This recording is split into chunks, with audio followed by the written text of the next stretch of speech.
I've been trying, like, it's hard for me to try and sort of communicate these things as well.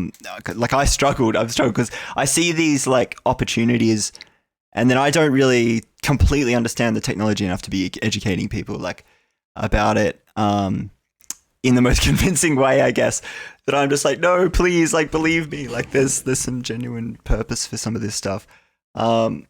I think like we were saying, the governance or consensus stuff, like the voting side of thing, I think is a really interesting thing as far as like democratizing your workplace and all that sort of stuff. Um, Yeah. I see potential in like supply chains. When communists talk about Yeah. like redistribution, right? Like, it seems like something that could be pretty handy for that sort of stuff. I usually sort of just quickly like one of the like what is it, the sort of the big like criticisms of like oh, the USSR failed because couldn't get enough like market information or whatever, right? Like Yeah. from so I think that's like those are, if you were to even have that as a criticism, this is like a tool that can help with that sort of stuff, right? Like to have, like you're saying, it's data. It's like having that data on hand to be able to make maybe better decisions quicker or whatever. Like, Yeah. and because Well, it I is, don't know if, yeah. yeah, go ahead. No, Sorry. sorry, yeah, you're right. I was just gonna say that I don't know if people are really like if they're familiar much with like the with Cybersyn and like the Chilean experiments. But like with Cybersyn and with Chile and specifically, right? They had this choice. Um, Allende was a democratic socialist who was elected, and he had the choice. He could have followed the Soviet model was one of the reasons, and he chose not to. They wanted to find like specifically a Chilean model. They didn't want to follow like the Chinese or the Soviets, and some people may argue that that's the reason why they ultimately succumbed to a coup. But like at the very least, what was very interesting about the experiments that they were doing with Cybersyn was that they were trying to find basically trying to use the technology that they had at that time to create a like decentralized form of economic planning, and like using cybernetics as like the framework in which you understand like how systems work. And so I really, really strongly believe that like blockchain is a very, very interesting like design space for cybernetics to create like cybernetic systems which account for like a more democratic form of economic planning. Yeah, Oh. yeah. So I mean, you can imagine very, for me at least, quite easily, like, uh, workers being able to vote or just citizens being able to vote on what is the shit that they want. Mhm. And like for the system, the network at large to be able to account for that.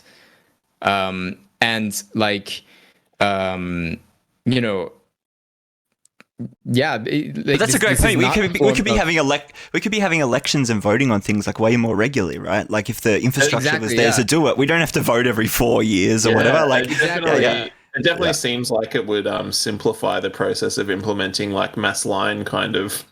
Yes, yes, The, absolutely. Yes, exactly. yes, That's that one of yeah. the things that like I find like absolutely insane to me is that like if if we're wanting to think about a modern socialism, what does that look like? And how are we going to like how do we use the technologies that are available to us to facilitate like the type of economic planning that we want, like get away from this like dependence on free markets and more in terms of like, or at least capitalist free markets, into something that is much more democratic and like much more fair. Like how are you going to implement that? Like I'm begging people, like as like I have not yet found like a very good explanation of how we would potentially accomplish that with the technology that we have already, without needing some form of like, I mean, we really need some form of like decentralized like platform in order to facilitate that. And I think blockchain is one of the potential like platforms we can think about doing that. Yeah, I think like when you're talking about how we can use it for like leftist economic values, maybe like programming a chain for material like that focuses on material need, right? Like that's something that's put in there. Like I think that as just a basic idea, even. I can't stop thinking about how much Reverend and and you would have a great conversation. There's I can't like one of the other words you used before as well, which I know you weren't specifically thinking about it in this way, but you used the word creative, and I think that this is like something that's not getting like looked at.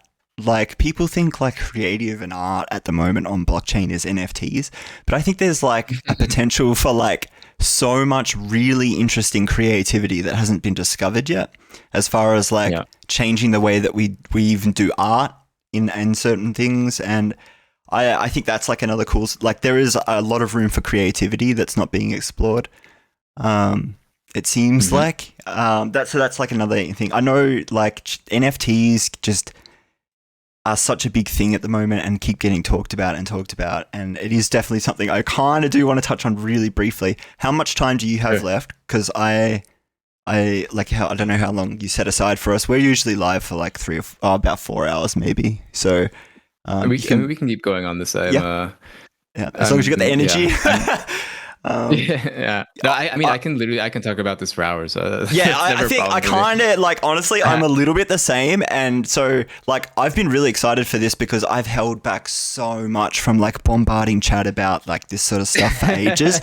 And just because like I said, I'm sort of not in the point where I'm good at educating people enough with it yet, but also like, again, people are very reluctant and it's just, I feel like it could be abrasive for a lot of people. For sure. So bringing up blockchain in a leftist space is similar to like bringing up like Stalin or the DPRK in a like a normal sort of conversation. It doesn't always go down as well as you were expecting it to. I mean, that's why I needed to create spaces in which it was like the topic to talk about. So that people were able to come and like not be bombarded by people who would say like, shut the fuck up, what are you talking about, this is you know, why don't you just say you're a fascist or something like that, you know, like people get very emotional and reactive, you know. And 100 million people. I try I don't mean to be like super I don't know, facetious about it, but like sometimes people do really react that way. I think you are in a very, like, you're in a tough spot. You're in a unique kind of unusual space. Like, I think leading up to this week, like, I just think that, like, you know, to do what you're doing, like, is, I think, you know, like, in this space that we're in, you know, you're talking about stonks.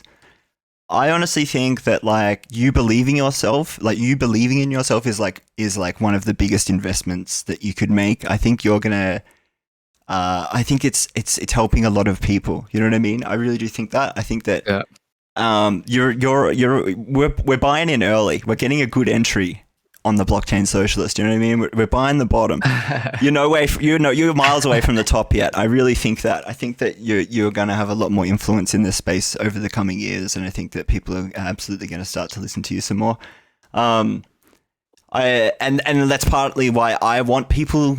Like, I wanted to put you in front of people. You know, I absolutely think that what you have to say is extremely valid and important, and I know that you kind of feel like you're probably pushing shit uphill a lot with like what you're saying, that pushback and like just generally like leftist sort of gatekeepy attitudes and things like that. And I don't know, I've found a lot of value in what you do. I am sure there's a lot of other people that are doing as well. And I just think like you've invested in yourself. You know what I mean? Like that's how I look at that. So I just think that that's like probably one of the most important investments you will ever make. Like, I think you will actually help a lot of people, like not just as far as like the monetary investments you make, but your time. I think it's like you're doing something super important. So I just wanted to quickly say that. I'm going to get up and have a bit of a stretch and fill up my water. But All right, like, thank you. I really appreciate your podcast. That. It's actually, I must admit, like, looking at the side, I just wanted to bring that because look at like Woodmarks have traded Dogecoin. Like, that's a hell of a clickbait. That's a hell of a clickbait for leftists. Yeah, you know what I mean? It's great. It's great. I love it. So yeah, and I mean, I think about that stuff. You know, like there's probably not too many leftists trading futures. So but Marx did trade. He did trade stocks. yeah, Oh, yeah, I back in know. the day. And it's I think was it something like he's got like a quote kind of talking about how it's easy to like how he sort of enjoys his pastime of separating capitalists from their money or something on those lines. Yeah. That's like trading in the stock market. Yeah. Well, I mean, nobody could read like the capitalist economy as well as Marx could, so it was kind of pretty well situated to play the market, I guess.